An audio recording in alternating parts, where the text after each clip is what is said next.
Alhamdulillah. Oke.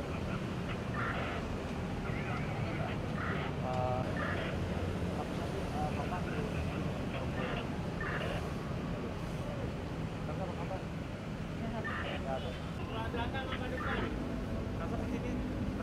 Keluarin sana aja, Pak. Keluarin sana aja, Pak. Capek nggak?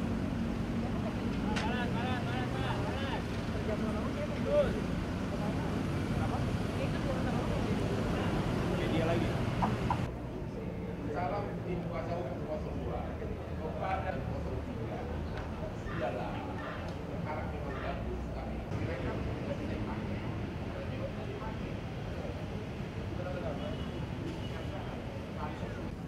Kita tunggu lagi lah nanti 2029, sabar ya. Oke. Ternyata nggak bisa ketua partai jadi tersagung. Sudah putus 5 tahun. Oh gitu ya? Iya.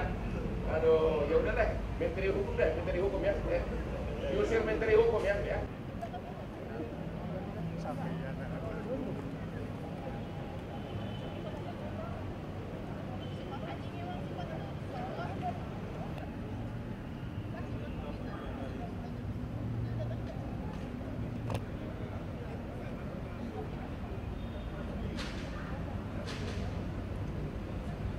Kayak Marhenda gitu. Asma, ya nanti ke atas. Nanti ke atas mau ke atas juga? Iya, bisa nggak? Bisa. Pemirsa, Anda masih menyaksikan Breaking News bersama dengan saya Chamar Henda langsung dari Gedung Mahkamah Konstitusi Jakarta Pusat. Dalam agenda hari ini, keempat menteri telah memberikan sejumlah pernyataan berkaitan dengan bansos yang diduga dipolitisasi. Dan untuk mendapatkan informasi selengkapnya, kita sudah bersama dengan tim hukum dari Paslon 03 Ganjar Mahfud, Vincentius Mendrofa. Bang Vincent, apa kabar? Kabar baik, selamat siang.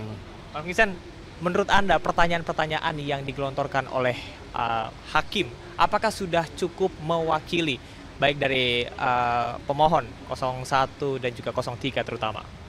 Iya, kalau kami lihat dari pertanyaan majelis, pada hakikatnya pertanyaan ini cukup mengakomodir kira-kira apa yang telah kami dalilkan dalam permohonan. Meskipun sebetulnya jika diberikan kesempatan untuk bertanya oleh pemohon 1 maupun pemohon 2, dalam hal ini kami kuasa hukum, tentu kami mau bertanya yang lebih spesifik gitu ya. Nah, ini kan sedang berlangsung. Tadi barusan saja kita mendengar presentasi dari 2 Menko, 2 Menteri, kan begitu ya.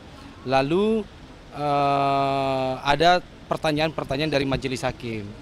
Kalau kami lihat dari pertanyaan ini memang sudah masuk pada pertanyaan cawe-cawe dari presiden gitu ya, sudah masuk pada pertanyaan mengenai misalnya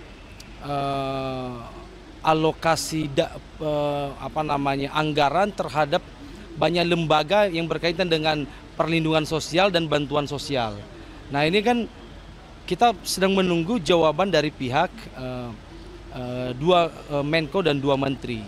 Ya, tadi sudah ditanya juga, misalnya ke Menko, ke Menteri Keuangan dan juga Menteri Sosial berkaitan dengan penurunan anggaran di Kementerian Sosial gitu ya.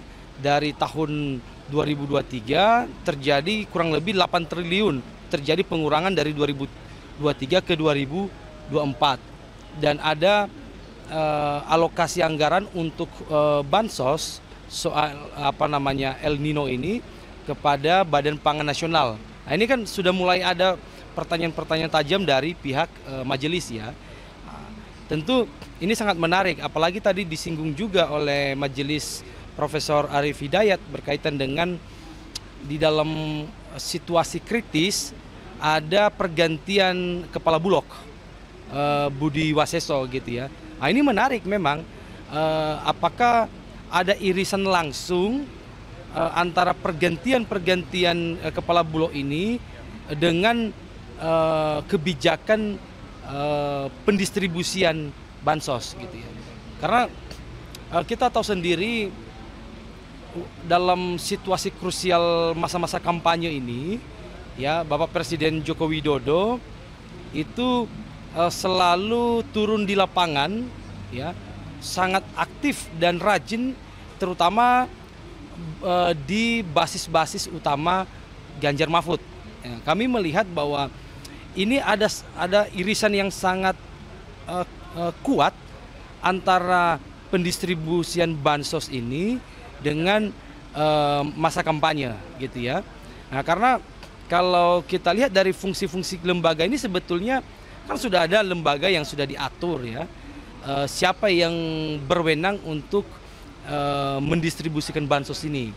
Nah, tentu kalau dari sisi kelembagaan kementerian, ini kan sudah ada Kementerian Sosial gitu ya, yang memang memiliki tugas utama untuk membagikan atau mendistribusikan, melakukan pendataan bantuan sosial dan maupun perlindungan sosial kepada masyarakat.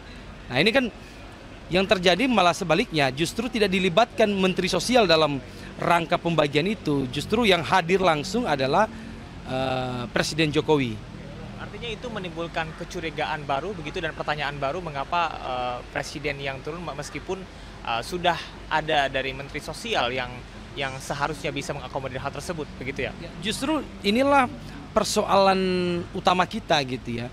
Seandainya saja Presiden Jokowi berada pada posisi kenegarawan misalnya, dengan memberikan sepenuhnya kepercayaan kepada menteri-menteri untuk melaksanakan program kerjanya, khususnya dalam pembagian bantuan sosial ini, maka tidak ada kecurigaan berkaitan dengan cawe-cawe presiden terhadap pemilu 2024 ini, khususnya Pilpres.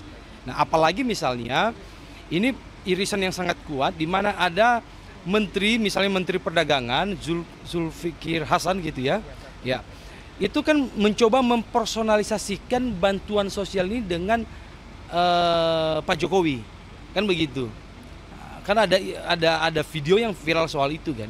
Artinya di momentum krusial di mana semestinya kita mengharapkan presiden berlaku adil dan jujur dalam Pilpres ini, justru itu tidak kelihatan. Nah, ini yang menjadi persoalan di Bang Vincent. Ini sebelumnya juga Menko PMK Muhadjir Effendi menyebutkan bahwasannya sebetulnya Mensos ini bukan artinya tidak dilibatkan, namun tentunya Mensos memiliki program-program lain sehingga hanya beberapa kali saja untuk bisa mendampingi presiden begitu, dan akhirnya beliau bisa fokus kepada tugas di program yang lain. Tanggapan Anda seperti apa? Ya, tentu kan ya kalau berkaitan dengan khususnya bantuan sosial, ya kementerian yang sangat relevan pasti Kementerian Sosial. Nah, apakah kemudian diperlukan presiden untuk didampingin Menteri Sosial, tentu itu kewenangan presiden ya. Tapi kan justru menjadi pertanyaan besar, loh kenapa menteri yang sangat relevan terhadap pendistribusian bantuan sosial ini malah justru ditinggal atau semacam tidak dilibatkan. Kan ini menjadi pertanyaan, kan begitu. Nah, jadi ini yang menjadi satu problematika dalam pemilu kita gitu. Dan kenaikan pembagian bansos ini kan memang cukup signifikan ya. Satu, terjadi penurunan di anggaran di Kementerian Sosial, lalu ada penambahan anggaran di kalau saya tidak salah di Badan Pangan Nasional, karena berkaitan dengan pembagian bansos juga terlibat Badan Pangan Nasional untuk mendistribusikan hal tersebut, di mana presiden sendiri langsung turun tangan gitu di waktu krusial kampanye. Bang Vincent, indikasi yang juga membuat masyarakat curiga adalah berkaitan dengan pembagian dari Perlinsos ataupun juga Bansos atau semacamnya yang dibagikan secara signifikan pada Januari dan juga Februari. Berdekatan sekali dengan pencoblosan begitu. Sedangkan biasanya itu dilakukan pada bulan Maret. Apakah Anda juga curiga dengan hal tersebut atau seperti apa? Ya, ini bukan lagi curiga sebetulnya. Ini juga sangat kita sayangkan pendapat ahli pihak terkait kemarin yang mengatakan bahwa bansos ini tidak memiliki dampak atau pengaruh pada elektoral. Ini memang unik memang ya. Ya kita hargailah, itu kan memang harus dia mendukung jawaban-jawaban dari pihak terkait. Tapi pada hakikatnya kita tidak bisa memungkirin gitu ya bahwa kita mencoba mengilustrasikan seseorang berbuat baik pasti dia mendapatkan efek yang timbal balik adalah baik kan begitu. Nah, itu tanggapan kami mengenai itu bahwa Bansos memiliki hubungan erat elektoral dalam Pilpres ini, dan kita tidak bisa menutup mata ya hubungan antara Presiden Jokowi dengan cawapres ke 02 Prabowo Gibran ini bukan hubungan pertemanan, ini hubungan darah, anak kandung gitu ya. Dan dengan hadirnya Presiden langsung turun di lapangan untuk pembagian bansos, di mana juga anaknya sebagai cawapres melakukan kampanye di berbagai daerah. Nah ini kan kita tidak bisa menutup mata irisan ini gitu loh. Dana Perlinsos yang tadi disebutkan hampir lebih dari 440 triliun, itu juga disebutkan bahwasanya sebetulnya tidak ada hal yang jauh berbeda menurut Erlangga Hartarto. Karena memang rata-rata ada di angka di atas 440 triliun begitu. Tanggapan Anda dengan hal tersebut seperti apa? Mengingat ya, itu menjadi hal yang biasa begitu. Ya pada faktanya dari penjelasan Mensos bahwa ada penurunan di kementeriannya, dan kalau kita lihat dari penjelasan Menteri Keuangan sebetulnya ada penambahan anggaran untuk bansos ini sebetulnya gitu ya. Saya kurang tahu apakah itu berapa puluh triliun gitu ya, ada peningkatan ya. Dan ini nanti kan kita akan mendengar jawaban dua Menko dan dua Menteri berkaitan dengan pertanyaan-pertanyaan majelis ini. Ini cara pendistribusian siapa yang berwenang, apakah ada cewek-cewek, kenapa Presiden harus turun tangan gitu kan. Ini kan kita mau dengar gitu. Ini memang karena break ya, kita belum mendengar pertanyaan-pertanyaan tajam dari majelis. Artinya kita saat ini masih menunggu bagaimana jawaban dari pertanyaan-pertanyaan yang sudah digelontorkan oleh hakim begitu ya. Tapi sejauh ini kita melihat dari keempat menteri secara implisit mungkin bisa dibilang ini melemahkan adanya dugaan politisasi bansos begitu.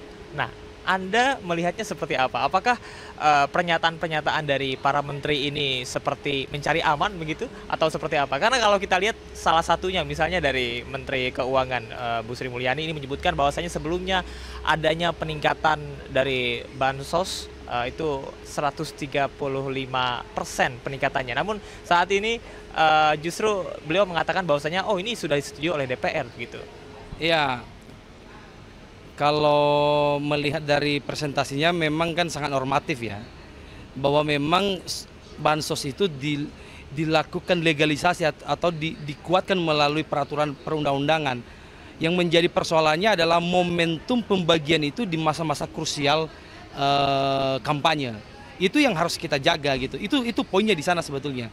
Bahwa kita tidak alergis soal bansos, tapi bagaimana pendistribusian ini tidak menjadi dipersonalisasikan kepada Presiden Jokowi, yang mana Presiden Jokowi merupakan ayah kandung dari paslon 02. Dalam hal ini adalah Gibran. Ini menjadi persoalan gitu. Masyarakat kan tahu, oh ini yang bagi ini adalah Presiden Jokowi, anaknya adalah cawapres nomor 2. Ada keberlanjutan, artinya dalam pemikiran masyarakat, nah apabila ini kita tidak mendukung, kan bisa aja ada asumsi itu. Maka ini tidak akan berlanjut pembagian ini. Pak Vincent, terakhir, ini berkaitan dengan hal tersebut. Sebelumnya saya juga sempat mewawancarai untuk tim hukum Paslon 02 yang menyebutkan bahwasanya bansos tidak ada kaitannya justru dengan kemenangan Prabowo Gibran. Karena di Aceh juga ada bansos, namun justru yang menang juga paslon lain. Apakah itu menjadi alasan yang cukup kuat untuk membantah premis bahwasanya adanya politisasi bansos? Itu sah-sah saja ya, tapi kalau menurut kami bahwa pembagian bansos selama ini di masa-masa krusial kampanye itu dilakukan di basis-basis utama Ganjar Mahfud, dan itu memang sangat efektif dan terjadi penurunan. Bisa, terima kasih banyak. Terima kasih atas informasinya. Selamat melanjutkan kembali persidangan. Ya, pemirsa, itu tadi perbincangan kami bersama dengan tim hukum Paslon 03 Vincentius Menrova, dan kita masih menantikan bersama bagaimana nantinya para menteri bisa menjawab sejumlah pertanyaan yang sudah diajukan. Namun tadi kalau kita bisa mengutip kesimpulan dari berbagai hal yang sudah disampaikan, bahwasanya bansos adalah sesuatu yang dilakukan oleh pemerintah untuk bisa mengakomodir dan juga membantu masyarakat di masa-masa sulit, dan tadi juga berkaitan dengan dampak El Nino dan juga kenaikan sejumlah bahan pangan dan juga inflasi atau nilai tukar rupiah. Namun tentunya pernyataan-pernyataan ini juga akan kembali dielaborasi oleh hakim, dan nantinya juga kita akan menantikan bagaimana pernyataan dari Ketua DKPP yang juga diundang hari ini. Kita akan nantikan bersama kelanjutan dari persidangan PHPU di Mahkamah Konstitusi Jakarta Pusat.